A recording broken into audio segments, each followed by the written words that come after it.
construir barato, construir com performance, não é uma tarefa fácil. Certamente tem algum motivo para as maiores construtoras de econômicos serem mineiras, né? Diz que mineiro é bom de economizar prego, de desentortar prego, tem um negócio desse.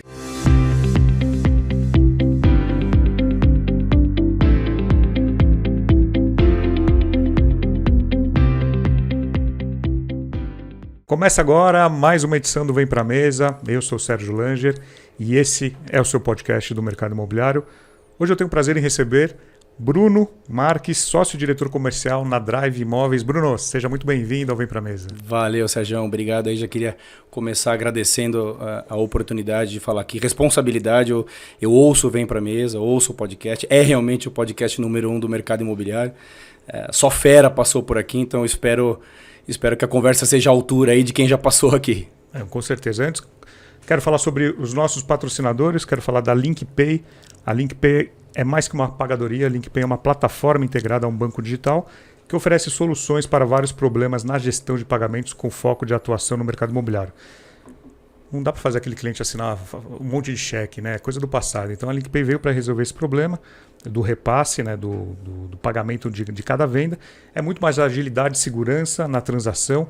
Acesse agora linkpay.com.br e tem acesso a todas as informações. E se você me permite, Sérgio, um parênteses, além da quantidade de cheques que os clientes dão, a tranquilidade do corretor de ter uma gestão dos seus recebíveis e de não ficar ali na fila na imobiliária para retirar cheque. Então certeza. Isso aí veio para mudar a vida mesmo. Com certeza. E LinkPay, uma empresa do Infinity Bank, é isso. E também falar sobre a Mais Metro Quadrado. Mais Metro Quadrado, você incorporador, você que não está satisfeito com as suas vendas, precisa equilibrar o share entre salão, online e parcerias, está pensando numa segunda house, você precisa conhecer a Mais Metro Quadrado, dos meus amigos Simão e Rodrigues. A Mais Metro Quadrado, gerenciamento imobiliário. Eles estão à disposição para agendar um café, um bate-papo online ou presencial e acelerar os seus resultados de vendas. Acesse agora maism2.com.br. E também quero pedir para você que está assistindo no YouTube, dar o seu like aqui, assinar o nosso canal. Se você está no Spotify, se você está no Apple Podcast, assine também, siga o Vem Pra Mesa. Quanto mais gente seguindo o Vem Pra Mesa, mais alcance a gente tem para o mercado imobiliário, Bruno. Muito bom. E mais a gente troca informação, né? Com certeza. Eu ouço bastante, indo no trânsito para o escritório, já ouvi muito o podcast aí, sempre ajudando bastante. Bruno, você está há muitos anos no mercado imobiliário. Eu comecei no mercado bastante cedo. Eu comecei no mercado, na verdade, na Ecosfera, uma empresa que ela tinha um fundo norte-americano por trás. Né? Na verdade, meu primeiro flerte com o mercado foi um pouco antes disso. Eu fazia faculdade de engenharia civil e tinha lá uns caras na faculdade, estavam sempre de terno, gravata, eu já achava legal pra caramba e tal. E os caras sempre com carrão, a gente estava brincando com a Lê agora aqui, né, negócio dos carrões. E aí surgiu essa possibilidade de ser corretor, de conversar. Eles trabalhavam na Lopes na época. Mas aí foi a minha primeira vez que eu vi o preconceito que tem, né? Que você chega em casa e fala, tava trabalhando, comecei a trabalhar com 15 anos, enfim, tava trabalhando, tava bem na empresa. E aí, não, vou ser corretor, tal. Não, você tá louco, vai largar tudo para ser corretor, imagina, não tem salário fixo, tal, não sei o quê.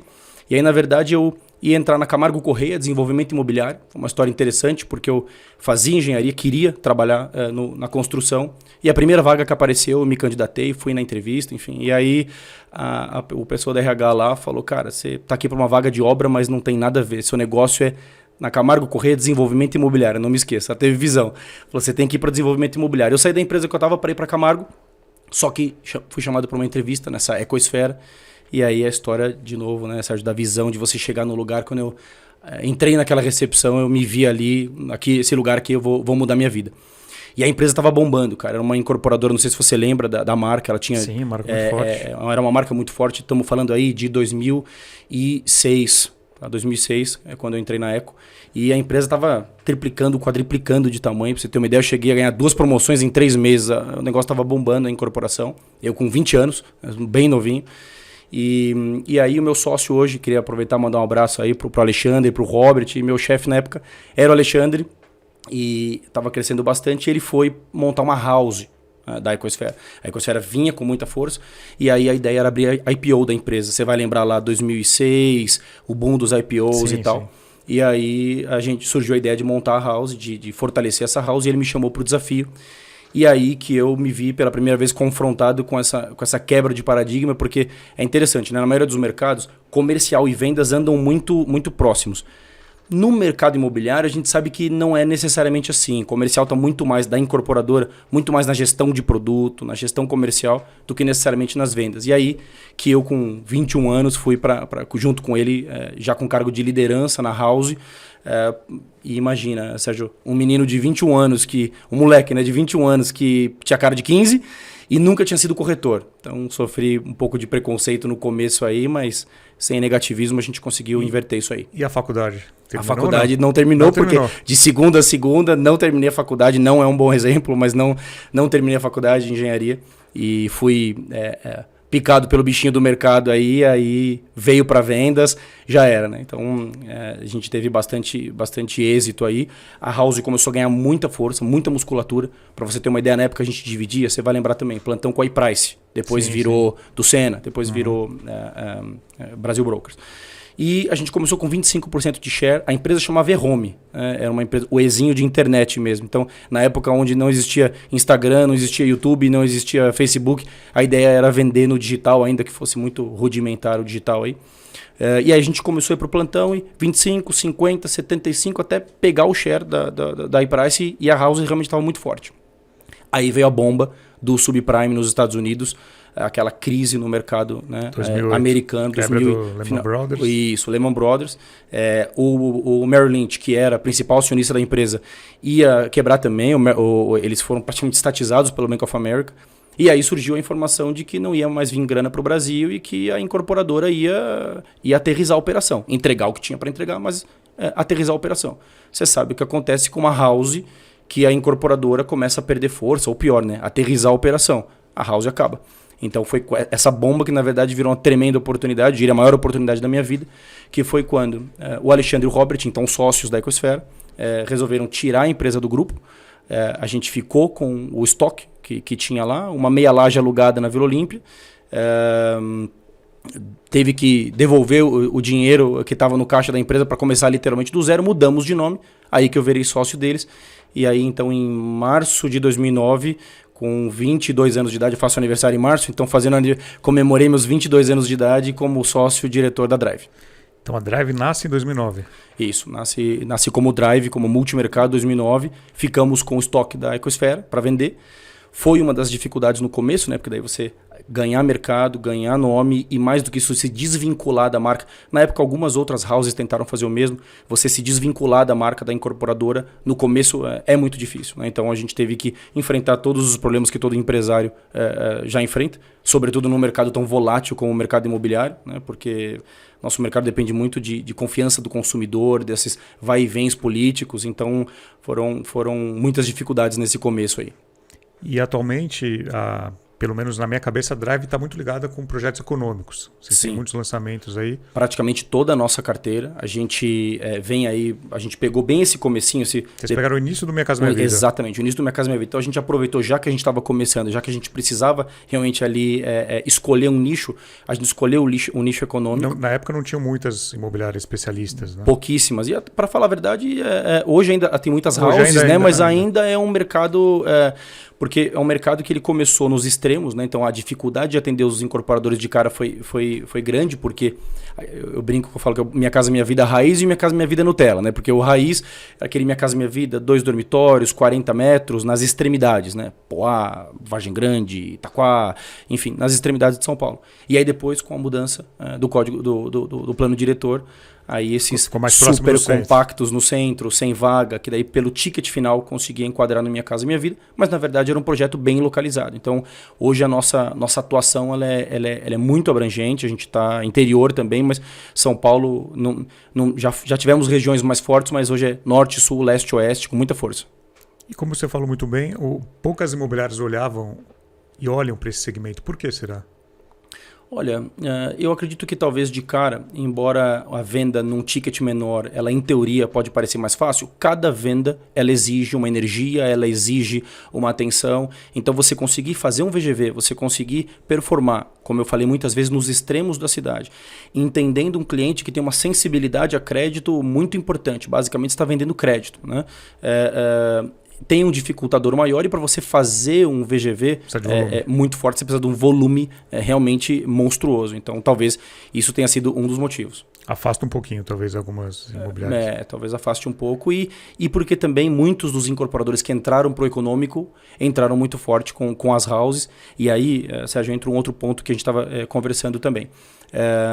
A gente via isso como uma dificuldade de mercado, porque todos os dias, em todas as imobiliárias, surgem muitas imobiliárias, né? O gerente que monta uma e tal, não sei o quê. Então, se você for cair naquela vala comum de simplesmente alocar equipe no plantão, cara, a gente entendeu que isso... A gente tinha que se posicionar diferente. Isso não era um diferencial competitivo, porque...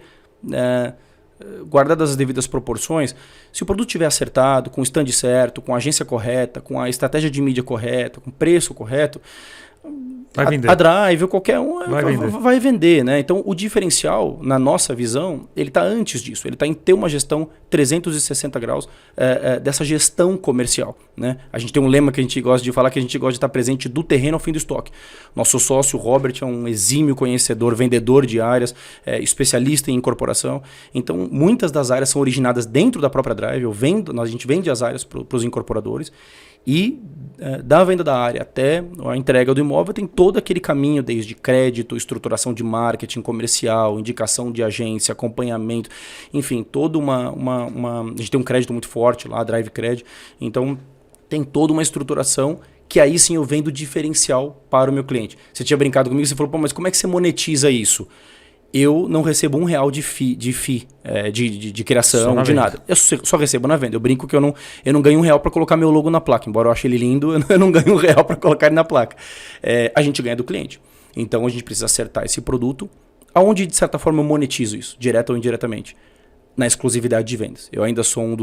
Nós ainda somos um dos últimos moicanos que lutam pela exclusividade de vendas nos produtos. Nós já vamos falar de exclusividade de vendas. Esse é um tema que daria outro podcast só sobre ele. Mas nós vamos falar de exclusividade. Agora, falando um pouco sobre isso que você falou, a gente atende o incorporador, né, desde a compra do terreno, muitas vezes, até a entrega do produto. Ou seja, não é só o lançamento, né? Porque muito incorporador reclama que a imobiliária, que é a lançadora, às vezes só olha o lançamento, vai lá, faz aquele início de vendas e depois acaba abandonando. Sim. Então, esse diferencial de dar mão para o incorporador e roer o osso junto com ele, até o estoque, sim, que é menos glamouroso que o lançamento, é um dos diferenciais que você entende na Drive. Certamente, e eu acho que isso é uma coisa que vem desse nosso background de incorporação. Quer dizer, quando lá atrás, na época do boom das houses, a gente montou uma house, foi justamente para ter um atendimento diferente, para ter uma atenção diferente, porque no fundo, então, vocês já sentaram do outro lado, né? Sem dúvida. No fundo, esse osso, na verdade, muitas vezes, invariavelmente, é o lucro do incorporador. Claro. Né? É o momento que ele precisa ali. A gente estava comentando agora com a Lena, que a gente estava falando com ele sobre a questão da hora do crédito, que é uma hora muito importante, a hora do repasse bancário. Quando se fala de Minha Casa Minha Vida, isso é determinante para a saúde do empreendimento, para a saúde do incorporador. Então, sem dúvida, esse é um diferencial. É acompanhar, literalmente dar a mão, e a gente se orgulha de ter parceiros que estão com a gente há muito tempo. De certa forma, Sérgio, isso faz com que a gente tenha parceiros de médio e pequeno porte. Por quê? Atendo grandes contas? Também atendemos. Né? Casas, a Gil fez um podcast com você, Conx, enfim, Uni, Tenda. A gente, pra você ter uma ideia, em 2020 a Drive foi a segunda maior vendedora de tenda em toda a região metropolitana de São Paulo. Então a gente fez bastante volume. Mas para ser sincero, para esses incorporadores, embora seja importante também a alocação de equipe, né? Grito de guerra, deve ter vídeos lá no meu Instagram, sim. Aquela energia do corretor, isso é importante também, muito. Mas para esses incorporadores eu sou isso. Para os pequenos, médios incorporadores que fazem volume também, ele sim quer confiar na minha operação mais do que simplesmente colocar a equipe no plantão. E um acompanhamento desde o começo até literalmente o fim do estoque, montagem de tabela, acompanhamento de prefeitura, enfim. Então toda essa gestão ela faz sentido porque a gente consegue acertar o produto e aí sim, ganhar de onde? Da venda, que é de onde a gente ganha. É 100% no risco. E eu vejo no mercado, infelizmente, muitas imobiliárias tradicionais que começaram talvez há 40, 50, 60 anos, que não entenderam o avanço do comportamento do consumidor, da tecnologia, da diversificação de serviços. Hoje você já falou aqui para mim alguns serviços diferentes fora a intermediação que vocês fazem. Sim. O que você pode falar de serviços que vocês oferecem para o incorporador, para o cliente final? Você já falou do crédito, falou também da compra da área. Hoje não depende só da intermediação. A imobiliária tem outros serviços que ela oferece. Eu preciso ter. E na minha visão, um dos motivos pelos quais as grandes empresas lançadoras, né, vamos dizer assim, então é só você ver o top imobiliário do ano passado. Né? Entre as 10 primeiras, você tem 4 empresas não houses. Né? E a Drive é a quarta, inclusive. Então, isso fica muito evidente porque o incorporador precisa desse atendimento diferente. A questão é que alguns deles, os maiores, eles investem na sua própria estruturação para isso. Eu entrego isso para o meu incorporador. Muitas vezes ele não precisa ter um departamento de marketing. Muitas vezes ele não precisa, ou pode ter, mas junto com quem tem background que já errou, que já acertou, para saber onde acertar em várias regiões diferentes. Crédito, como eu comentei com você, chega no limite às vezes, Sérgio, do sistema de gestão do incorporador ser o meu sistema. Quer dizer, eu forneço um acesso logado para o meu incorporador do sistema e ele acompanha o CRM dele lá. Treinamento, toda a questão de desenvolvimento. Então, isso é o diferencial para a empresa conseguir se destacar. E a gente, vendendo isso, a gente consegue essas exclusividades, consegue, enfim, esses plantões importantes, porque o incorporador vê valor nisso. Senão, como eu comentei, a cada dia, dentro da minha imobiliária, dentro de qualquer outra, a cada dia tem um monte de corretor bom aceitando trabalhar os mesmos plantões por muito menos. A verdade é essa. Então, a única maneira de monetizar isso e de valorizar isso é mostrando para o incorporador que ele não está simplesmente contratando alguém que vai colocar a equipe lá. Ele está realmente contratando toda uma estruturação comercial, uma inteligência de mercado, as análises que a gente faz, assim, realmente em todos os sentidos para não deixar que tenha problema. E aí o incorporador geralmente vê isso, obviamente, no resultado de vendas, que no fundo é o que importa. No final do dia o que importa é vender. Mas como você falou, vender em quantidade, mas vender em qualidade, e não adianta, né, bombar, vender só 80% no lançamento e aí depois ele fica com o lucro dele lá e aí ele vai ter que ir atrás do gerentinho que foi o campeão, do coordenador que foi o campeão e aí resolver o problema dele sozinho. E isso se reflete no tempo que os clientes, que os incorporadores estão com vocês? Vocês têm incorporadores que estão aí há longos anos com vocês? Sem dúvida nenhuma. Isso é um relacionamento de longo prazo. Né? Então, isso é uma outra coisa que a gente se orgulha em dizer. A maioria dos parceiros estão com a gente há 6, 7 anos. Já fizemos muitos empreendimentos juntos. Então, certamente é por isso. Porque a gente sabe que o namoro dura pouco tempo. Se você faz um negócio desse, lança e vai embora... E quando o incorporador te chama e pergunta, eu estou pensando em montar uma house... Acontece. Olha, Sérgio, acho que tudo depende. Sim, muitas vezes acontece. O que eu posso dizer é o seguinte: o que você fala pra ele? Até ele chegar nessa.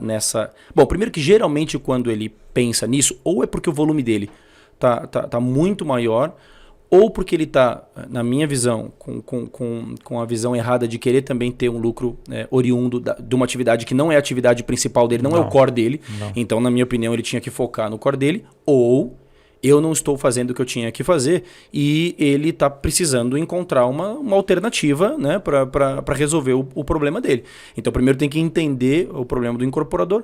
Acontece. Geralmente, até isso acontecer, né, a gente já lançou bastante coisa junto. Já aconteceu, quando é um negócio bem conversado, Sérgio, para ser sincero, já aconteceu da gente ajudar o cara, não é força de expressão, até ajudar mesmo a montar, tem esse cara aqui, fala coisa, vamos combinar a regra do jogo, vamos fazer... tem muitas houses que a gente... A regra do jogo é importante. Fundamental, tem muitas houses que a gente tem um relacionamento... Cara, a gente divide, por exemplo, muito plantão com a Conx. Cara, meu relacionamento com o Santoro, que dirige lá a Conx Vendas, é muito bom, mas por quê? Porque as coisas são claras. Tem respeito. respeito entre a gente, a própria incorporadora serve ali como mediadora, é que invariavelmente dividir plantão com outra empresa, seja multimercado ou mesmo com house, muitas vezes traz mais dor de cabeça para o próprio incorporador, que tem que ficar focado na vida dele. Como eu falei, é claro, um cara muito grande, ele tem staff para pilotar isso, mas esse incorporador que eu estou falando, cara, que lança 3, 4 produtos por ano... E olhe lá, né? Às vezes olhe lá, 1, 2... Ele precisa realmente focar... E são muitos, né? São muitos incorporadores que têm esse volume. A grande maioria, né? Sem dúvida. Então, ele tem que focar a energia dele no business dele, que é comprar terreno, acertar no preço, acertar na venda e construir, enfim. Então... Cada um foca no seu, do mesmo jeito que eu também não foco na incorporação, ajudo ele, estamos junto e vendo.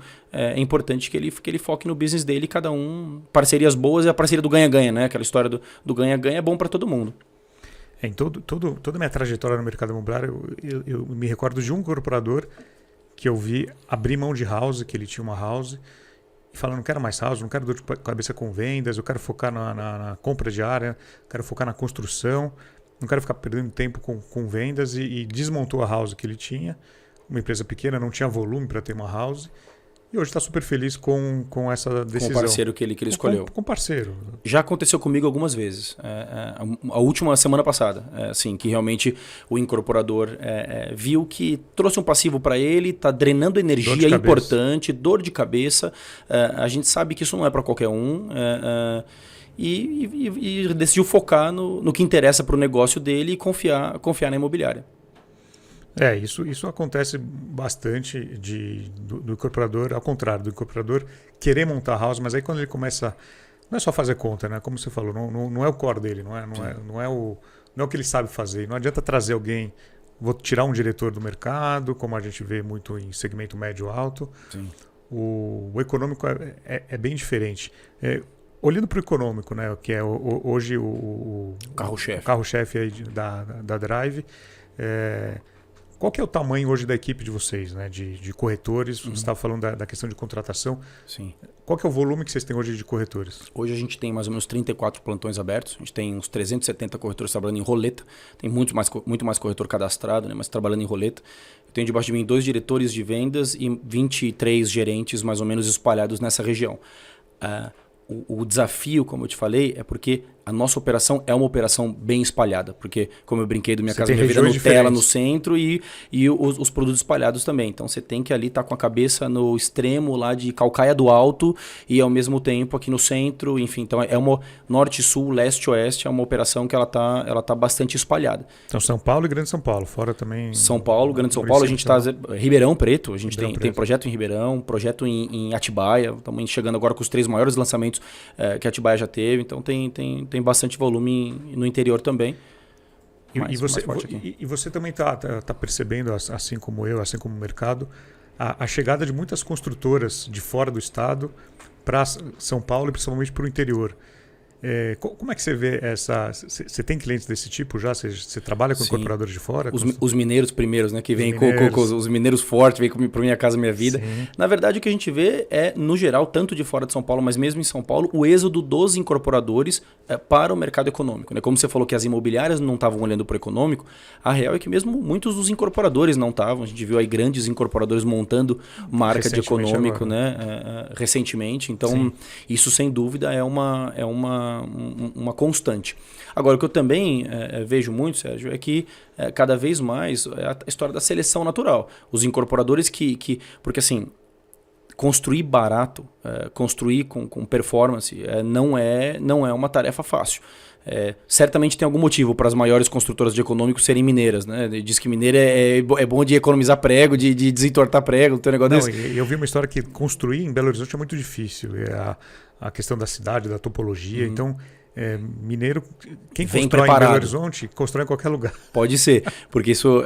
então, a gente vê, sim, alguns incorporadores que, inclusive, vieram para o econômico, já voltaram, porque a margem é pequena, no momento em que nós estamos passando, inclusive agora, um momento de aumento de preço, de custo de construção aumentando, está cada vez realmente mais difícil ter margem. Então, vai ser uma seleção natural. Realmente vai ficar quem consegue entregar mais por menos. É a história do over-deliver. Né? Você tem que entregar mais por menos. Esquece o Minha Casa Minha Vida sem lazer, esquece, né, cada produto. Tudo bem, pode ter uma planta super não é mais compacta, popular, mas bem né? localizada. O produto não é mais popular. Já faz tempo. Você vê aí fachada de Minha Casa Minha Vida que você não acredita. Piscina, enfim, lazer super completo. Lazer no rooftop, tá na moda agora, né? O lazer no rooftop. Pô, Minha Casa Minha Vida com borda infinita no rooftop. Lançamos alguns aí. Então, o cliente quer mais por sempre menos, né?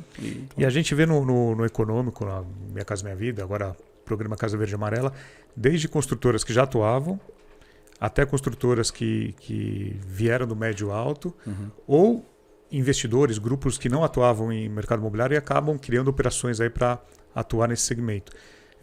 Eles ouvem muito a força de vendas, o que tem que fazer, estratégia. Vocês têm esse diálogo? Nos primeiros lançamentos, sem dúvida. Depois acaba, né? Já aprendi a fazer. Porque tem muitas peculiaridades, sim. Não só com relação à caixa, mas também com relação à dinâmica de venda propriamente dita, do offline principalmente. É outro negócio. São produtos que o online é muito forte, né? Facebook, Instagram e tal, não sei o quê, mas aquela história do corretor hands-on mesmo, aquele cara que, a manga da camisa, parece loucura ainda. Hoje em dia a gente fala isso, mas a história do ponto avançado no mercado, a história de bater, gastar a sola do sapato, a história da saída do metrô. Então, tem muitas ações específicas que só funcionam para esse segmento. Que só funcionam para esse segmento e não é fácil, mesmo quando você monta house e às vezes você pega um gerente de alguma imobiliária e tal, não sei o quê, se a empresa não tem uma dinâmica e uma gestão de acompanhamento sobre esse tipo de ação e a dinâmica da venda mesmo, específica para Minha Casa Minha Vida, para o segmento econômico, o produto costuma sofrer. Então isso é uma coisa que a gente vê o tempo inteiro. E você já pegou algum produto que você entendeu que tinha algum pênalti, que não ia vender e que você teve que abrir mão ou que você teve que vender a contragosto? Acontece muito isso? Cara, já aconteceu mais, mas hoje a gente está posicionado de uma maneira que a gente, como eu te falei, a gente costuma chegar antes de... Você não entra em barca furada, ou você não entra em barca furada. Sem dúvida, quando você está começando... Né, você tem que pegar um pouco de tudo, né? Você sabe aquela história, o paradoxo do sucesso, né? Porque muitas vezes, para você ter sucesso, você precisa da oportunidade. Claro, você tem que correr o osso. Só que muitas vezes só tem a oportunidade quando você já está se destacando. É uma loucura. Então, você conseguir romper essa arrebentação, vamos dizer assim, conseguir passar disso, muitas vezes você tem sim histórias de ter que pegar produto que você sabe, putz, é para fazer volume, mas vai ser difícil. Agora, Sérgio, também a gente sabe que pode parecer clichê, talvez seja, mas todo produto vende. É mais fácil ou mais difícil. Cara, todo produto tem ali uma saída, uma estratégia para ele. Então, é aquela história. A lei do mínimo esforço, geralmente a imobiliária procura encontrar o mais fácil e o mais líquido, mas os produtos vendem. Mas sim, eu já falei não para produto, ou por causa do produto, ou às vezes por entender, Sérgio, e aí entra na história dos parceiros de longa data. Entender que algum determinado produto ia me dar algum problema com o incorporador que já é um parceiro. Então, sei lá, uma região onde eu já não, o produto já tem uma dificuldade, e aí eu vou ter ali um conflito de interesses claro de um produto que está um ticket um pouco abaixo entendeu? Então aí você pode pensar, pô, mas a equipe não vai vender de qualquer forma? Não importa, mas quem tem responsabilidade como incorporador sou eu. Então se eu entendo que aquilo pode afetar a energia do time e tirar foco de onde tem que estar, já aconteceu de eu com muita dó ter que entregar produto que eu sabia que ia vender bem, mas eu não ia ser leal com o parceiro que eu já tinha apertado a mão. E isso já aconteceu bastante. E hoje, Bruno, tá mais difícil contratar corretor ou manter corretor? Os dois sempre foram tarefas muito difíceis. Eu acho que contratar, sobretudo, porque o corretor está muito seduzido, né, por altas taxas, por muitas possibilidades. E vocês sofrem uma concorrência fortíssima das houses, né? Pois sem dúvida. Além disso, ainda tem isso, porque geralmente, até pelaquela conta que eu falei, como não é o business do incorporador, ele geralmente tem taxas maiores e tal. Uma coisa que eu costumo fazer é o seguinte, Sérgio. Entra na história de combinar antes a regra do jogo. Eu não entro para pagar menos do que a house, cara. Acho que isso é pro corretor, sobretudo. Meu gerente, meu coordenador, meu diretor, são caras do meu staff que, ok, mas o corretor eu não entro para pagar menos do que a house. Mas sim, contratar e reter sempre são dificuldades. Agora aquela história, também ficar reclamando que o corretor não tem mais no mercado, não adianta, a gente tem que fazer alguma coisa. A gente estava conversando, né, agora há pouco sobre isso, sobre a história do treinamento. Hoje, não só Drive, muitas empresas têm, mas eu me orgulho do nosso departamento, aí, a nossa incubadora, né, de corretores. Estamos num momento que a verdade é que é incubadora? Muita gente passou dificuldades aí na pandemia e tal, então tem muita gente entrando no mercado. Então, basicamente, a incubadora é o seguinte, é não largar o cara lá no plantão, chegar, cair o RG na porta da imobiliária. É claro que existe uma pressa para que ele comece, né, a trabalhar no plantão, mas é ter uma gestão não só de investimento nele, né, ajuda de custo. É preparar ele antes dele ir para a rua, é isso? Pagar o Cresce do cara, enfim. Mas deixá-lo preparado nessa incubadora com o gerente dele, com o gestor literalmente dali do que ele está fazendo, para que ele não vá de qualquer jeito no plantão, porque senão vira aquela estratégia do moedor de carne, né, cara? Você bota 300, 400 caras lá, alguma coisa vai virar, mas quantos ficaram no caminho? Né? E aí entra a história da retenção e a história de até, enfim, de ser desumano e tal. Então, Agora hoje, com a quantidade de lançamentos que a gente tem no mercado, é possível fazer essa incubadora? É possível ter essa preparação ou o corretor tem que sair correndo para o plantão? É fundamental fazer essa preparação. É claro que assim, o cara fica ansioso, quer ir para o plantão, aí às vezes faz uma vendinha, aí tem aquele cara que acabou de entrar, faz uma venda, já acha que é o corretorzão e aí já... Acontece. Mas eu tô muito orgulhoso do que a gente tem conseguido com eles lá, porque a equipe tem aumentado de maneira orgânica. É claro que ainda, né, tem os gerentes que buscam os corretores das regiões, que já são corretores, que já têm o conhecimento, mas preparar esses caras é fundamental para esse momento, porque é pouco corretor para muito produto. E vai continuar assim, né? Imagina que segundo semestre agora, cara, nós vamos ter uma enxurrada de produto na rua, porque você tem a flexibilização da pandemia, você tem muito incorporador que estava, né, com medo ali, tá tirando o produto da gaveta, vai colocar muita coisa na rua. Eu devo lançar mais uns 30 produtos esse ano, então a gente tem 30 projetos ainda para lançar. De agosto a dezembro. 2020 foi nosso recorde histórico da nossa operação. A gente, como eu te falei, ficou em quarto lugar, tirando as houses, né, no top imobiliário. Foi um número muito expressivo. Qual o volume de vendas em 2020? A gente fez 1,5 bi. 1,5 bi? 1,5 bi, Então a gente deve aumentar muito para esse ano. Tem o número de unidades vendidas ou não? Cara, no total já são mais de 25 mil unidades vendidas, mas ano passado a gente deve ter passado aí certamente de 7 mil unidades. 7 mil unidades. É muita coisa. É muita coisa. É muita coisa. A gente fez bastante volume. E esse ano, primeiro semestre já foi recorde. Segundo semestre deve ser muito bom também, então vem com bastante volume de lançamento e de venda. Fora que eu tenho sentido, Sérgio, no mercado, já voltar, guardadas as devidas proporções, não como era lá em 2007, 2008, mas sentido voltar aquela ansiedade do cliente de começar a ver preço subindo e aquele senso de urgência voltando. Né? Então, crédito ainda baixo, ainda farto e preço subindo. A gente está vendo isso acontecer, né, nas tabelas de venda. Então, isso é uma coisa que nos ajuda também no mercado, porque o cliente, né, com pressa e com medo de perder, o número de vendas vai aumentar bastante. Tem aumentado, né? Todas as incorporadoras estão andando muito bem. E falando sobre plano de carreira dentro da imobiliária, a gente sabe que o corretor entra, ele já olha o supervisor, o coordenador, Sim. o gerente. Vocês têm isso muito bem definido, ele sabe para onde ele vai caminhar. Ele obrigatoriamente ele tem que seguir uma linha, ou se ele quiser seguir como um corretor, ele segue como corretor. Como é que vocês identificam talentos? Isso é muito legal lá dentro, porque assim, a gente ainda gosta de ser uma empresa que, embora a gente já tenha um volume bacana, o cara conhece, fala com a gente direto, já está direto com os donos da empresa, sabe que pode crescer. Hoje, os meus 2 diretores de vendas, ambos estão na empresa há mais de 7 anos. Um deles veio como corretor há 8 anos atrás. Passou por todas as etapas dentro da estrutura. Acho que todos os meus gerentes começaram como coordenador, nenhum entrou direto como gerente, ou se entrou, 2 ou 3 entrou direto como gerente. Então o cara ele vislumbra isso.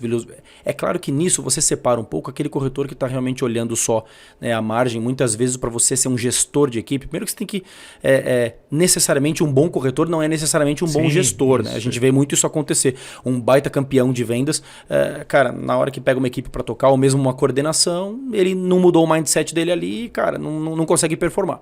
Então a gente também tem que ver isso, né? E, independente do cara ser ou não campeão, necessariamente ele não vai subir para um cargo de gestão, mas ele tem que querer, né, esse crescimento dentro da empresa e virar um diretor, enfim, crescer dentro da estrutura. Então isso acontece bastante lá. E isso mexe muito com a cabeça de várias empresas, porque ou não preparam o corretor para esses cargos e como você falou, o gerente é uma função totalmente diferente do corretor. Muito. Coordenador também mas gerente, sobretudo o cara tem que ser psicólogo, corretor também. A gente estava comentando agora sobre isso, né? Sobre, infelizmente, muitas vezes o gerente tem que ser o corretor, né, da venda, ter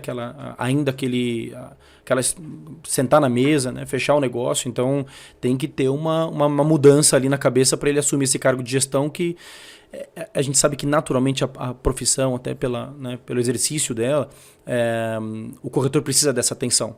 E o gerente ele tem seus problemas também, né? Então ele tem que absorver o problema dos outros, ele tem que absorver pressão de cima da diretoria, pressão da empresa, a própria pressão dele de venda e ainda ser o psicólogo do corretor ali. Então tem que estar preparado para isso, emocionalmente. Sim, não é fácil. E vamos falar de exclusividade, né? Você comentou que a Drive carrega essa bandeira no segmento de lançamentos, sim, que hoje não é fácil. Acredito que não seja fácil, mas vocês foram construindo esse posicionamento. Hoje, se eu não me engano, tem pouquíssimas imobiliárias que trabalham com exclusividade. Fala um pouquinho de como que é esse trabalho de exclusividade, o que vocês aceitam, o que vocês não aceitam. Com a House, tudo bem? Olha, muitos dos produtos esse incorporador nem tem house, mas sim, são pequenos house, e médios. Pequenos e médios e tal. Nos grandes, sim, em todos a gente divide com house, mas daí entra naquela linha que eu te falei, de combinar, pré-estabelecer a regra do jogo e enfim. Mas com outra imobiliária não. A gente divide também, com algumas delas, mas o que eu estava dizendo é que essa gestão que a gente faz, geralmente por, inclusive, entrar no negócio muito antes do lançamento, que é outra coisa também, Sérgio. Uma coisa é você pegar um lançamento que o stand está pronto, está construindo, semana que vem começa o pirata. O nosso trabalho, eu vou te falar que hoje, essa semana, eu estou tendo reunião de produto que eu vou lançar em março do ano que vem. Então, é uma construção de médio e longo prazo. Então, não é que eu simplesmente acho bonito ser exclusivo e aí eu bato o pé e falo, não, ou aceita isso, ou eu não... Não é o caso. Dividimos plantões também, mas o incorporador dá valor para essa gestão e para esse acompanhamento justamente por esse trabalho de longo prazo. O que é essa exclusividade? Exclusividade de plantão, né, de atendimento e uma gestão e um pool de parcerias que a gente faz com parceiros locais, imobiliárias menores. Então, com isso eu garanto para ele que não só o meu staff, a minha estrutura, a minha equipe vai conseguir dar vazão a gestão de parcerias fica embaixo de vocês. Ao VGV, mas que também eu vou sim chamar, sobretudo quando se fala de interior, cara, se você não chamar todo mundo para festa, você tem problema. Então precisa chamar as imobiliárias pequenas, locais. Onde ele ganha com isso? Ele tem um staff correndo atrás disso para ele, que daria uma dor de cabeça, esse hold show nas imobiliárias e tal. E eu estou garantindo a confiabilidade da venda, porque depois, na hora de algum problema, ele sabe a quem procurar. Ele não vai ter que falar com o Joãozinho, com não sei o quê, enfim. Ele vai saber quem procurar para que garanta, né, aquela venda para ele. E com as grandes, sim, a gente divide com as houses aí, mas geralmente, como eu te falei, de uma maneira bem respeitosa e combinando, enfim.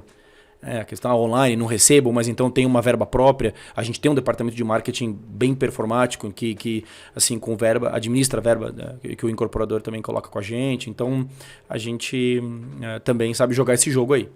E esse posicionamento permite cobrar taxas, comissões diferenciadas ou você tem que trabalhar pela taxa do mercado? Como é que você trabalha incorporador a incorporador? Depende um pouco, geralmente, de cada mercado, mas a gente tem uma taxa básica e eu vou te falar, assim, sinceramente, não é nada além do que é a média de mercado, mas sim, sempre tem, como eu estava comentando agora há pouco, sempre tem alguém disposto a trabalhar por menos. O nosso histórico mostra que, geralmente, quando... isso acaba custando mais caro para o incorporador, né? Porque você acaba atrapalhando o serviço prestado. É uma conta de trás para frente, então é natural que eu vou pagar menos para o corretor se a taxa global for menor, e aí você vai apertando todo mundo na cadeia e no fundo te descobre que você vai ter que ou investir mais em marketing, ou você vai ter que colocar alguma premiação, ou enfim. Mas prejudica o produto. Acaba prejudicando o produto. Então isso é uma coisa que a gente tem também sido bastante taxativo para ter uma taxa bacana para o corretor. Agora a gente vai falar da cidade de São Paulo. Cidade de São Paulo, para quem não conhece, para quem está de fora, tem algumas regiões bem diferentes, né? Zona Sul, Zona Leste, Zona Norte. Vocês atuam em praticamente todas as regiões. O que você pode falar de conhecer a região, de trazer corretores da região, de conhecer os locais onde as pessoas frequentam E muitas vezes a estratégia que você adota, talvez na Zona Sul, você não pode copiar na Zona Norte, porque lá é uma característica diferente. Sem dúvida. É porque o comportamento de... sucesso em qualquer mercado, mas no mercado imobiliário sobretudo, é entender o comportamento de compra do seu consumidor. E, por incrível que pareça, São Paulo é uma cidade muito grande. Né? É um país. São várias... É um país. Então, às vezes um bairro diferente do outro. Né? Exatamente. Bairros limítrofes. Muitas vezes o que dá certo num bairro não dá certo no outro. Uma determinada ação... E outra coisa, você tem às vezes limitações de leis diferentes para determinados lugares. Então, entender essas nuances, tanto do comportamento de compra do cliente local, quanto do que pode ser feito e não pode, é fundamental. O que a gente costuma fazer? Primeiro, uma equipe de gerentes bem espalhada aí. Né? Então, sempre tem o que se destaca mais numa região, sempre tem o que se destaca mais no outro. O fato de muitas vezes a gente ter as exclusividades e de ter esses plantões líquidos, a gente vai aumentando essas equipes também. E aí esse conhecimento local do cara ajuda muito a fazer o que tem que ser feito, né? Enfim, com o incorporador. Mas sem dúvida, esse conhecimento ele muda muito de bairro para bairro. Interior, então, nossa, muda completamente. Agora você tem uma região preferida de São Paulo? Você fala, essa região que você vai lançar, eu conheço tudo. Olha, você pessoalmente? A gente eu gosto muito da Zona Sul. É uma região que eu gosto, mas assim, a gente por muito tempo a gente foi muito forte. E ainda somos na zona oeste. Assim, então, esse extremo tudo que vai ali do Butantã até Vargem Grande Paulista, na Raposo, a gente tem uma penetração muito grande, uma quantidade boa de plantões. Nos últimos 12 meses, cara, a gente está com muito sucesso na Zona Norte, Jardim São Paulo, Santana, Freguesia do Ojo, está com bastante coisa lá. Então a operação Zona Leste é um território que a gente teve um sucesso com a Uni agora, mas Zona Leste é um território que a gente tem alguns lançamentos agora para o segundo semestre e estamos aumentando essa equipe da Zona Leste aí agora. E aí quando você vai saindo de São Paulo, mesmo cidades próximas, é uma dinâmica diferente. Cada cidade, cada município, é uma dinâmica diferente. A gente brinca que se dá para ir de carro em menos de 3 horas, a gente aceita, a gente aceita pegar. Mas é isso. E muda o perfil do produto, né, também. Muda o perfil do produto e do consumidor e do hábito de consumo. Sim. Né? Você tem, por exemplo, praças no interior que, cara, rádio, sei lá, só para dar um exemplo qualquer. Rádio faz um baita sucesso e é barato. São Paulo as mídias são mais caras. Promoção de rua é uma fortuna. Você tem uma série de limitações. Outdoor. Você tem ações que você vai fazer que não dão resultado. Então, entender essas nuances ajudam a economizar dinheiro e no sucesso do produto, consequentemente. Eu tava nas férias agora no interior de São Paulo e eu fiquei sabendo de um produto através de carro de som. Em São Paulo, dependendo do bairro, não é tão comum você passar carro de som divulgando o empreendimento imobiliário. Sim, mas olha que interessante. Mas tem alguns dos bairros forte. Carro de som dá um baita no resultado. Porta a porta, ainda por incrível que pareça, dá um baita no resultado. É esse mercado, não é aquele mercado. Pô, esse cara aqui, o comportamento de consumo desse cliente, especificamente desse bairro, não adianta no mercado grande, porque o mercado grande vê o cara de outro bairro que não é comprador para cá. Então é um mercadinho pequenininho. Enfim, então entender isso e essa migração, né? Pô, o cara dessa região aqui vai mais para essa... É aspiracional, não é aspiracional. Pô, o cara, isso é fundamental para conseguir encurtar esse caminho. E a questão de estar em lugares diferentes, né? O cliente muitas vezes ele trabalha numa região, ele vai morar em outra. Hoje a gente vê em produtos da linha econômica do segmento popular, muitas vezes está sendo utilizado um local de vendas diferente do onde vai ser construído, onde vai ser erguido o produto. Sim. O que você pensa sobre isso? Isso ajuda a gente tem bastante disso. Atrapalha, ajuda? É o que eu chamo de bom de morar, ruim de vender, né? Porque às vezes até uma rua bacana ou é residencial, tem fluxo, mas né? não tem passagem, não tem fluxo, e aí você tem que fazer o stand fora. Ou realmente, sei lá, vou te dar um exemplo agora. Nós vamos lançar um produto que não é força de expressão, é na Paraisópolis. Não é perto da Paraisópolis. O produto é dentro da Paraisópolis. Mas é interessante, porque o produto fica a passos da Giovanni. Então o cara pode falar que está no Morumbi, ele pode falar que ele está a poucos metros do estádio, que ele tem um metrô, que ele é um produto 2 dormitórios, bem barato, sem vaga. Então ele pode falar que ele está no Morumbi, mas ele é dentro da Paraisópolis. Pô, Bruno, então isso é um problema? Cara, não, porque o meu cliente é um HIS1 e HIS2. O meu cliente é o morador da Paraisópolis. É um upgrade. Aquilo não é um problema para ele. O pai, a mãe dele continuam morando lá, e isso não é uma vergonha, em absoluto. Então, na verdade, é um upgrade, como você falou, ele está melhorando a vida e está ali próximo da família, e aquilo é uma cidade, né? Então, esse entendimento ele é fundamental. E falando um pouco sobre o ponto de venda, né? Sobre a experiência do cliente, os estandes estão cada vez melhores, né? Não só para o cliente quanto para o corretor. O corretor se sente muito bem, ele é muito bem tratado em muitos dos estandes, né? A estrutura para trabalhar, para ofertar para o cliente dele. E para o cliente também, né? Muitas vezes com decorados, com maquete. Você vem acompanhando essa evolução do ponto de venda para o cliente final? Vem sendo melhorado as entregas, isso? Muito, principalmente no econômico. Eu lembro da época que eu brinquei do rooftop com piscina de borda infinita na Minha Casa Minha Vida, que não existia. Cara, por muito tempo, falar de decorado, às vezes mais de um, falar de imagens realmente incríveis, falar para Minha Casa Minha Vida não fazia sentido. O que é um absurdo, né, Sérgio? Porque independente do bolso, independente do cliente, todo mundo gosta de coisa boa, né? A concessionária de carro não coloca o carro pé de boi lá, o mais simples, na vitrine. Independente de se o cara entrar lá e ele vai acabar ficando com o mais simples, a concessionária coloca o mais top que tem. Então, não é por isso que você vai fazer um decorado e colocar... Eu vou te falar, claro que eu não vou falar nomes, mas eu já ouvi isso e não foi uma vez. De falar, não vamos colocar decoradora, porque, cara, o cliente aqui, ele tem que... O decorado tem que ser mais ou menos próximo da realidade do bolso do cara. Eu discordo muito disso. Eu acho que todo mundo gosta de coisa boa, mas, todo mundo merece sonhar. Não pode assustar o cliente, ele não posso comprar isso. Cara, não, se for algo muito rebuscado, talvez tenha esse efeito. Tem que mas achar o bom senso. Tem que achar um meio do caminho aí, né? Você vai colocar um revestimento de R$2.000 o metro lá, certamente sabe que ele não vai comprar talvez aquilo. ele não vá comprar aquilo. Mas ainda assim, a experiência dele de compra... Cara, o cara está entrando numa dívida de 30 anos. Né? O cara está passando por um processo de aprovação de crédito, realmente é um sonho realizado ali.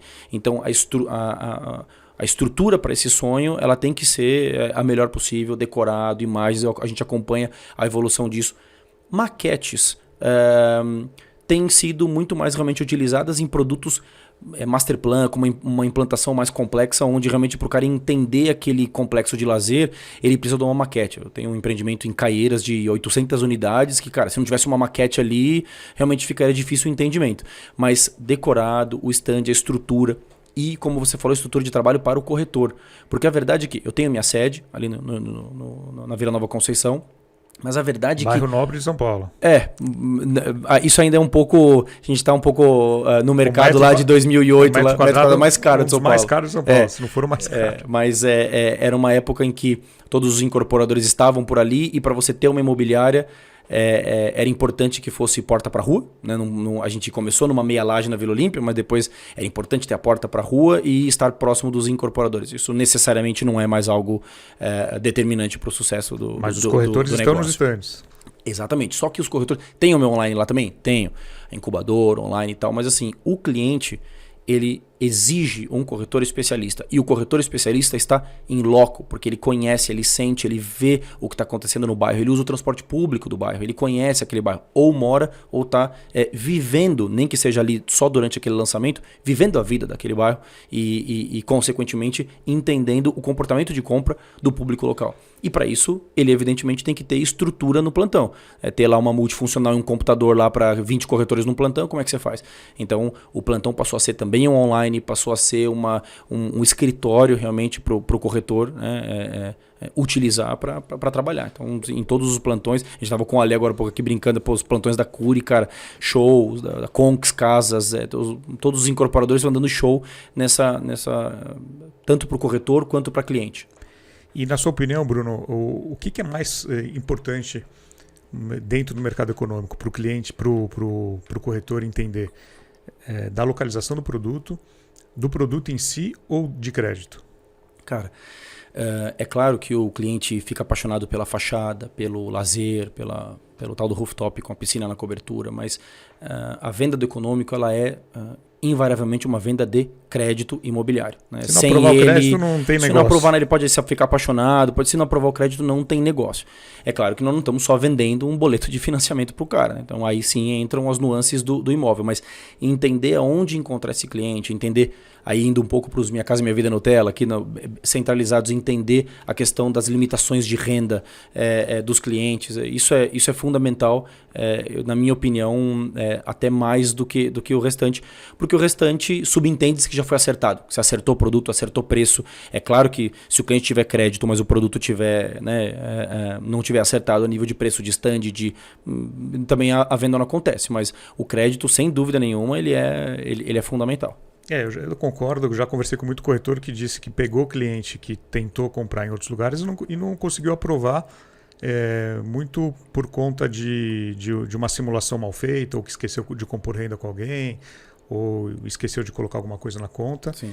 E como você falou, se não passar no crédito, não tem produto, não tem localização. E até porque, né, Sérgio, aí talvez eu esteja dando um tiro no meu pé, mas assim, a verdade é a seguinte, o corretor, embora ele tenha uma responsabilidade comigo, com o gerente dele, com o incorporador, né, porque aquela verba está sendo direcionada para ele e a estrutura foi feita para ele, o corretor performático, no momento em que ele atende aquela família, ele passa a ter também uma responsabilidade em resolver e atender a demanda daquela família. Né? Então, eu digo do tiro no pé porque assim, talvez aquele produto realmente não atenda aquela família. Né? Então, o corretor que entende o crédito, entende a capacidade do cliente, ainda que aquele produto talvez não atenda, esse corretor ele tem uma grande chance de vender, ainda que não seja pela Drive. Mas ele vai atender e realizar o sonho da família. Acontece, a gente gosta? Não, mas enfim, no fundo ele tem uma obrigação também com o que ele está atendendo lá de fazer algo que, embora pareça um pouco piegas e tal, cara, é um tremendo desafio, né? Participar da realização do sonho de uma família. Eu lembro que estava ouvindo o podcast que você fez em homenagem aí do Anderson Trinca, que você recolocou o podcast dele, né? Que ele conta de uma família que tinha um filho, acho que era de uma região do ABC, que tinha um filho excepcional, que ia perder o tratamento se não continuasse com o CEP, enfim, naquela determinada região, e aí ele conseguiu atender aquilo e tal. Então isso faz parte da vida do corretor e é uma responsabilidade muito bonita da profissão. E falando sobre tecnologia, a gente vê a tecnologia cada vez mais empoderando o corretor, ajudando na transformação digital do mercado. Como é que você vê o uso da tecnologia no mercado imobiliário? O que vocês na Drive fazem de questão de sistema, de operação? O que a tecnologia hoje ajuda vocês a crescer, a vender mais? Sim. Bom, primeiro que com o nosso CRM, a gente conseguiu que os corretores eles se transformassem em replicadores dos produtos. Eles são replicadores muito fortes, porque eles têm na sua rede de relacionamentos, no Instagram, no Facebook, onde seja, eles têm muitos outros corretores.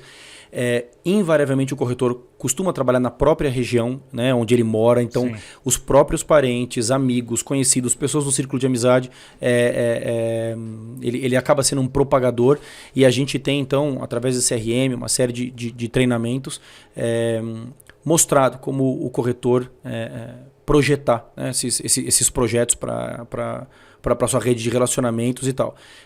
Cara, a gente vem de um momento de pandemia onde a gente fez uma série de meetings, muitos, não foram poucos meetings, sem se encontrar, né? Pessoalmente, de cara já olha o uso da tecnologia. Sinceramente, se você perguntar a minha opinião, eu sou um cara da plateia, eu gosto de barulho, gosto de temperatura, de pressão, do grito de guerra, do negócio. Então assim, eu sinceramente sofri um pouco para me acostumar nesse período de pandemia com as inúmeras live meetings e etc, porque a saudade de um cinema cheio, de um hotel lotado e tal, não sei o que, é muito grande. Mas ainda assim, a tecnologia ajudou muito, porque a gente conseguiu manter o corretor informado, né? E o corretor, o WhatsApp, esses grupos de WhatsApp, cara, é uma loucura. O corretor, os corretores, eles têm nos seus celulares, né, independente de organizar ou não essa informação, eles têm, na verdade, um espaço para pesquisa de qualquer projeto do mercado imobiliário, porque são tantos grupos, tantas tabelas, tantos, né, às vezes até exagera um pouco, né, e aí ele acaba se perdendo e não consegue organizar o raciocínio.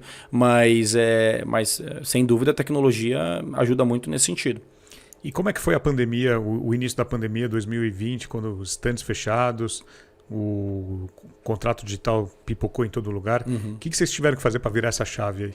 Cara, eu vou te falar, assim, a gente vinha de um final de 2009 muito bom, 2019 muito bom, 2020, janeiro, fevereiro bombando, março. Ótimo, março, cara, um mês abriu incrível. aquele bom, né? Porque Meio a do gente mês. não usava contrato digital ainda, Não eram usava. pouquíssimos, olha, eu acho que 1 ou 2 produtos usavam contrato digital, a gente teve que se adaptar em tempo recorde. Então, para vocês foi uma quebra de paradigma aí. Total, porque do cliente e do da nossa estrutura, do Da incorporador. Porque assim, o cliente também, muitas vezes cliente do econômico, de qualquer cliente, mas ele é muito visual. Então, conseguir fazer ali um atendimento mais remoto, né, naquele começo da pandemia que a gente estava, né, todo mundo tateando, tentando entender o que né, como que ia ser, ninguém sabia. Frente, né? Depois começou a flexibilizar e o segundo semestre foi incrível, mas realmente foi se adaptar com o contrato digital. Mas aquela história das dificuldades, como ela é clichê, mas como elas fazem a gente pensar fora da caixinha, te pressiona contra a parede para você ser criativo, né? Cara, lembrar daquele monte de bolo de contratos e papel para tudo que é lado. Você estava comentando da pagadoria, cara, cheque, né? Imagina o cliente aquele monte de folha de cheque. Então, hoje o corretor ele tem um acesso logado, ele consegue ali ter um controle, né, do que ele tem a receber. Diminui funcionário meu também, porque eu não preciso de gente ali para ficar de pagadoria do corretor. Então, essas coisas, a gente teve que se adaptar nesse sentido. Mas foi melhor. Sim, foi. Tirando a pandemia que ainda estamos... Hoje eu não tenho nenhum produto que não tem contrato digital. Independente de pandemia, independente de qualquer coisa, se Deus quiser, com essa flexibilização e as coisas melhorando cada vez mais, realmente eu acho que tem várias coisas que vieram para ficar. A própria Live Meeting, embora eu sinta muita saudade dos meetings presenciais, eu acredito que ajuda muito, veio para ficar também em vários aspectos. Então, a gente tem muita coisa que não volta mais. E qual que é a tua opinião, Bruno, sobre o ponto de venda?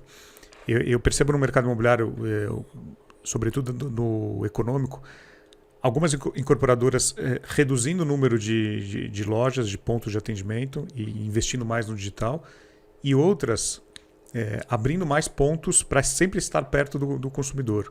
Independente de ter o stand, ter lojas, ter shopping. Loja em shopping. Qual que é a sua visão sobre isso?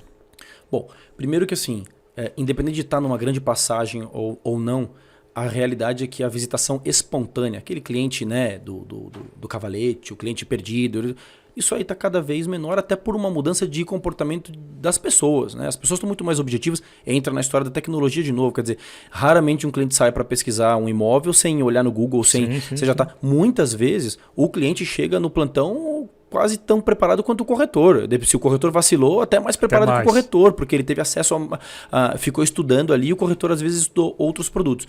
Então, o stand de vendas, ele, na minha opinião, cada vez mais é, como você falou, um espaço para que realmente tenha uma experiência de compra, né, e de atendimento para o cliente diferenciada, né?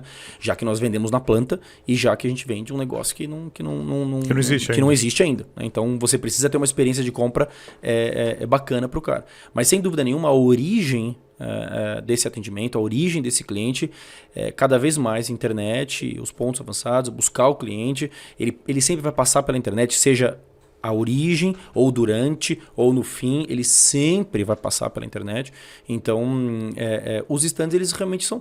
por que tem que ser bem localizado? Porque, já que eu estou marcando com esse cliente, por WhatsApp, por e-mail, pelo que seja, se for um ponto mais fácil de explicar para o cliente como chegar, isso vai ajudar na visitação. E ele estando lá, se a experiência dele de consumo for o melhor possível, a chance de aumentar a venda é maior.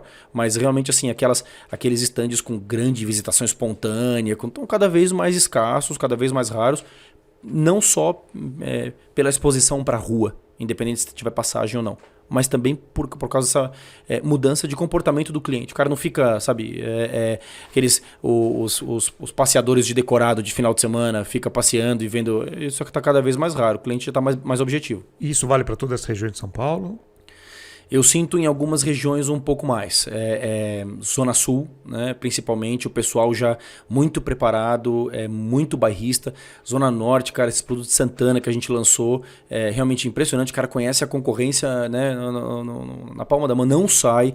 Tem bairro que você fala, pô, mas eu acho isso aqui mais legal do que o outro. Tá? O cara não migra de um bairro para o outro, quer morar perto, quer morar ali com a família. Então, eu acho que também muda de região para região. Agora, fora de São Paulo é outra dinâmica também, como a gente falou. Né? Outra dinâmica. Ribeirão Preto, por exemplo, se você fizer um stand... Ribeirão Preto é o seguinte, Ribeirão Preto, as próprias incorporadoras, elas costumam trabalhar com stands, na verdade, lojas para rua, onde o cliente entra na imobiliária, na incorporadora. Ainda tem aquela história da imobiliária. Cara, se eu te falar, eu não tenho nenhum atendimento na minha imobiliária. De cliente final. O cliente pode vir agendado, vai terminar um agendamento e tal. E eu tô na Juscelino, né? De cara para Juscelino. Ninguém para lá, oi, tudo bem, vim comprar um imóvel. Tal. Primeiro que eu não sou de terceiro. E segundo, em Ribeirão, por exemplo, cara, as grandes incorporadoras, elas têm showroom, elas têm as mega stores delas, onde você não tem só um produto. E a própria incorporadora, o escritório, muitas vezes é lá e o cara entra lá e o cliente ainda vai comprar. Então, cada região é de um jeito também. E vocês atuam no estado de São Paulo? Sim. Já pensaram em sair do estado de São Paulo? Já tivemos algumas incursões, Joinville, Rio de Janeiro. Já atuaram ou não? Rio de Janeiro, na época da Ecoesfera, a gente montou a House lá também. Um mercado, enfim, bem diferente. Mas a gente tinha lá no Downtown, lá no Rio de Janeiro, um escritório lá. Então a gente já teve uma operação lá. Como Drive não. Como Drive já fomos para o Sul, por exemplo, para Joinville, mas era para atender especificamente um incorporador. Volta na história da parceria com o incorporador. Incorporador daqui. Esse de Ribeirão Preto, sinceramente, assim, a gente já conhecia Ribeirão, também pela Eco, já tinha lançado alguns produtos lá, mas está um pouco fora da história que eu te falei de carro em 1 ou 2 horas e não tem. Um pouco mais. Um pouco mais. Ribeirão é um pouco mais. Mas é aquela história de atender uma demanda do incorporador. Cara, tô com um problema lá, né, tô na mão de um local, enfim, quero ajuda para fazer o pool de parcerias e para botar o negócio para andar. Quero que você tropicalize o que você faz aqui em São Paulo para mim, que você tropicalize lá. Aí eu vou com uma estratégia, em Atibaia eu estou fazendo isso também, que é um misto, é um híbrido, de 3 coisas. Os parceiros pequenos locais, os corretores locais que vão estar na minha bandeira mesmo, normal, e a história da casa do corretor, dos caras, aquela equipe faca na caveira, que vai para o lançamento, que vai para o arrastão, e invariavelmente a equipe de fora de São Paulo é a equipe que vai ali mais mordendo, até porque deixa a família aqui, então vai lá, tem que trabalhar, não tem outro caminho. E muitas das cidades do interior, às vezes, cara, domingo, 4 horas da tarde, se deixar o plantão tá fechado.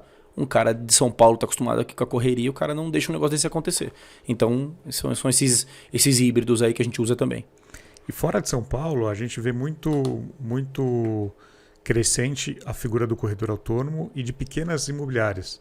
Alguns se juntam, fazem uma imobiliária pequena. Sim. Em São Paulo a gente ainda não vê tanto esse caso. A gente ainda tem grandes imobiliárias com forças de vendas expressiva. Uhum. Como é que você faz essa leitura do futuro das imobiliárias? São Paulo é outro jogo? São Paulo é outro jogo, de cara. Até pela presença dos incorporadores aqui. Eu acho, posso estar sendo romântico aqui e esperançoso, Sérgio, mas eu acho que o incorporador vai sempre dar muito valor, seja no primeiro momento, ou seja depois dele já também pegar a mão de um projeto. Ele vai dar sempre valor para esse background, para esse conhecimento que a imobiliária tem. Que não é só na venda.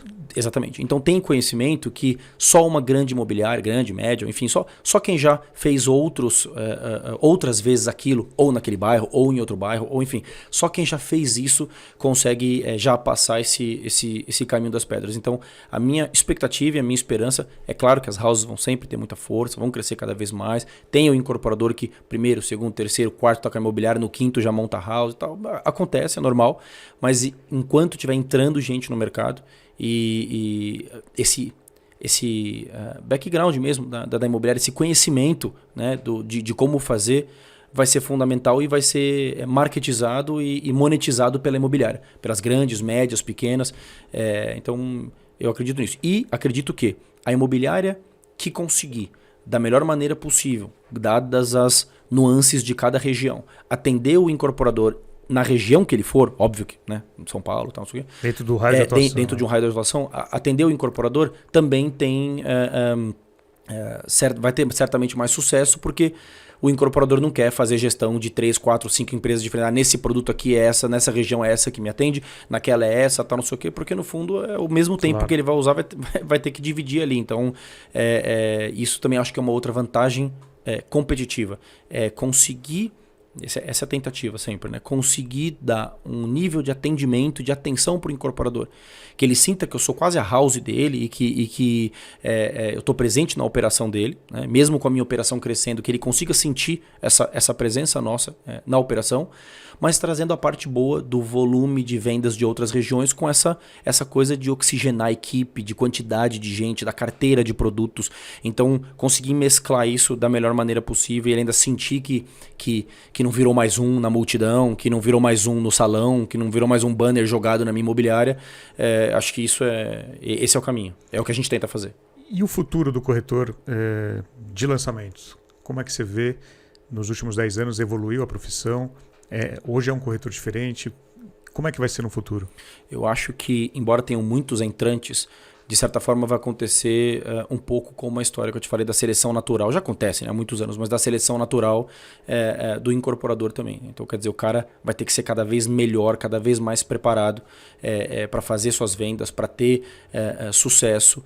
A tecnologia ajuda em muitos aspectos, mas atrapalha em muitos aspectos também, porque o corretor eu vejo muitas vezes ali perdido no que está fazendo e com foco no produto e não no cliente, ou foco em mais de um produto, então acaba se perdendo também. Então, na minha visão, cada vez mais, o futuro do corretor é encontrar um lugar em que ele é bem tratado, seja house, seja não house, seja encontrar um lugar em que ele tem qualidade de trabalho, porque ele passa muito tempo. A verdade é que, cara, o corretor passa muito tempo trabalhando, de segunda a segunda muitas vezes, enfim, então ele passa muito tempo ali. Então, que ele tenha a melhor qualidade possível, né, de trabalho, mas focar no trabalho que ele está fazendo e entender o cliente e focar numa região, não ficar perdido em meio às tecnologias. E muita coisa que ajuda, né? O cara que sabe usar Instagram, o Rodney, que eu estava brincando lá com você, por exemplo, sabe usar bem as redes sociais, aí outros. É um diferencial. Sem dúvida é um diferencial. E a gente tenta passar isso para eles através do CRM também, para que eles usem cada vez mais isso aí. Então, na minha opinião, é uma profissão que nunca vai deixar de existir, nunca vai ser substituída por um robô, nunca vai ser substituída por nada disso, porque ela mexe muito com emoção. Então, talvez uma análise de crédito, que me perdoem os analistas de crédito, uma análise de crédito talvez um dia possa ser substituído por um trabalho binário. Né? Esse aqui, o comportamento de consumo dele é de risco ou não de risco, então Então o algoritmo, agora o algoritmo não entende se você chegou num plantão achando que uma planta de 2 dormitórios compacta de 30 metros te atende, e aí o corretor sentiu que não, que você precisa que tem um outro produto que talvez te atenda melhor, ou que você chegar e quiser um outro produto e o corretor saber que é aquele que vai caber no seu bolso e ajudar aquela família e trazer você até o plantão, porque quando a gente fala de Minha Casa Minha Vida, tem uma coisa que a gente vê bastante, Sérgio, que é o seguinte: muitas vezes o cliente que vai até o plantão, ele não sabe que ele pode comprar. Às vezes num ponto avançado, num approach, num Facebook e tal, o cara curte ali porque acha bonita a imagem e tal, mas na cabeça dele, dependendo, principalmente um HIS e tal... Ele não faz ideia que ele pode. Na cabeça dele ele fala, pô, lindo tal, não sei o quê, mas cara... Não é pra mim, né? Isso não é pra mim. E algoritmo nenhum vai chegar pro cara e falar, não, calma aí, peraí, a tabela aqui é 2080, você tem 24 meses para pagar a tua entrada, o INCC até aqui, até tal, não sei o quê. Então, isso não vai ser substituído. Então, o corretor que souber fazer sua carteira de clientes e focar, Sérgio, eu vejo o corretor muito sem foco e fica girando em círculo e aí perde tempo, e tempo é dinheiro. Então, ele tem que... Sabe, eu vejo muito isso, aquela história o melhor lead é sempre o próximo. Isso tem sido um problema, porque virou uma fábrica de lead, né? A droga do corretor moderno, o lead, né? E aí o cara fica sempre focando no próximo lead e não atendeu a demanda daquela família ainda, né? Então, que vai tomar decisão de compra mais cedo ou mais tarde. Então, fazer uma gestão disso e poxa, não só a Drive, todas as imobiliárias fornecem os baita CRM pro cara, claro, pro cara ter um acompanhamento ali, o cockpit do cliente, ter um acompanhamento da temperatura de compra desse cliente. Então, tem que se profissionalizar nesse sentido, e eu sinto que está caminhando sim nesse sentido, salvo os entrantes que ainda tem, né? Como em todo o mercado tem muito curioso, o corretor eu sinto que está cada vez mais preparado. como você falou, e eu sempre falo que o corretor que trabalha com lançamentos, ele tem que agregar valor no processo de compra do cliente. Ele não tem que ser só mais um número na roleta, ele tem que agregar valor nesse processo, porque senão ele vai ser substituído por um colega que vai entrar, como você falou, com mais bagagem. Agora você citou Minha Casa Minha Vida, né? A gente falou bastante no termo Minha Casa Minha Vida, que não existe mais, agora é o programa Casa Verde e Amarela. Vício de linguagem. O cliente ainda fala Minha Casa Minha Vida? Quanto tempo você acha que vai demorar para o cliente chamar de Casa Verde e Amarela? Não sei. Eu não consegui parar de chamar de Minha Casa Minha Vida ainda, mas é vício de linguagem nosso. Eu vejo algumas incorporadoras trabalhando as duas logomarcas ainda. Cara, a gente ainda faz isso em alguns projetos. Não dá para abrir mão do Minha Casa Minha Vida. Por enquanto não conseguimos ainda. É uma marca que ficou muito forte. 2 anos? Faz quanto tempo? Acho que fazem 2 anos que está com Verde e Amarela. Independente de gosto, né? Se gostou do nome, se não gostou do nome, acho que o que acontece é que foi um plano vencedor demais que ficou tão intrínseco, né, no nosso mercado e na cabeça do cliente que não tem como não usar. Agora, tem produtos, por exemplo, que se enquadram no Minha Casa Minha Vida, mas a gente não usa o logo. Tá na história das nuances também, que às vezes aquele cliente que, Minha Casa eu tô acima disso, tô diferente disso, enfim, então... Aí é outra estratégia. Mas a gente ainda usa os dois em alguns, viu? Que o cara pode pensar, mas o que é verde e amarela? Enfim, então... não sei por quanto tempo vamos usar ainda. Eu ainda falei bastante Minha Casa Minha Vida aqui, né? Não, eu também falo, mas além de ser... sai mais naturalmente e ser sonoro, mais fácil de falar, o cliente ele percebe muito mais, né? O cliente ele tá mais ligado ao termo Minha Casa Minha Vida. Bruno, estamos chegando ao final aqui da nossa entrevista. Muito legal conhecer a sua trajetória, o seu papo, toda a sua história dentro do mercado imobiliário, um papo muito legal. Obrigado. E agora eu quero que você deixe uma mensagem final, um recado aqui para toda a nossa audiência que está nos ouvindo, a audiência grande aqui do Vem Pra Mesa.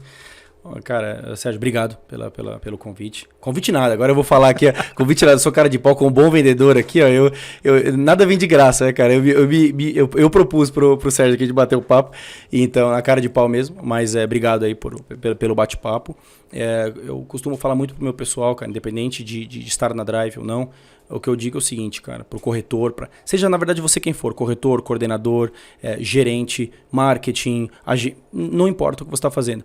Existe uma janela de oportunidade tremenda no mercado, que tem uma série de fatores externos. Momento da economia, fim da pandemia, enfim. Então tem uma série de fatores, como eu falei, esse senso de oportunidade do cliente, de ainda conseguir preços interessantes e tal, enfim. Então existe uma janela de oportunidade muito grande se abrindo para o mercado inteiro. O que eu costumo dizer para minha equipe, embora possa parecer um tiro no pé, eu falo, cara, se vocês não vão entregar, não é 100%, é 200% da sua energia, da sua determinação para nossa operação, para o que você está fazendo aqui, entrega então em outra imobiliária, vai para uma house, entrega em algum lugar, porque vai perder tempo. E tempo é dinheiro e vai perder a janela. Então se estabeleça, seja numa agência, numa imobiliária, numa incorporadora, aproveite a janela de oportunidade do mercado e se estabeleça, porque essa janela ela costuma abrir e fechar. Eu, nesse tempo de mercado aí, já presenciei algumas aberturas e fechamentos de janela, então vai para cima e, como eu costumo dizer, tem uma frase que eu falo bastante, nada resiste ao trabalho. Então é o que eu acredito. Foi assim na minha vida. Eu sempre trabalhei muito e consegui as coisas cedo porque comecei a trabalhar cedo e sempre trabalhei demais e sempre entreguei 200% da minha energia. Então escolhe a história do foco. Escolhe um lugar, seja onde for, e entrega 200% da sua energia que vai dar certo, e o mercado ele tá muito frutífero, tá muito propício para isso. Então tá no lugar certo na hora certa. Aí agora depende de você. Muito bom, Bruno, excelente, legal. Obrigado. Pessoal, é isso. Semana que vem tem mais. Tchau.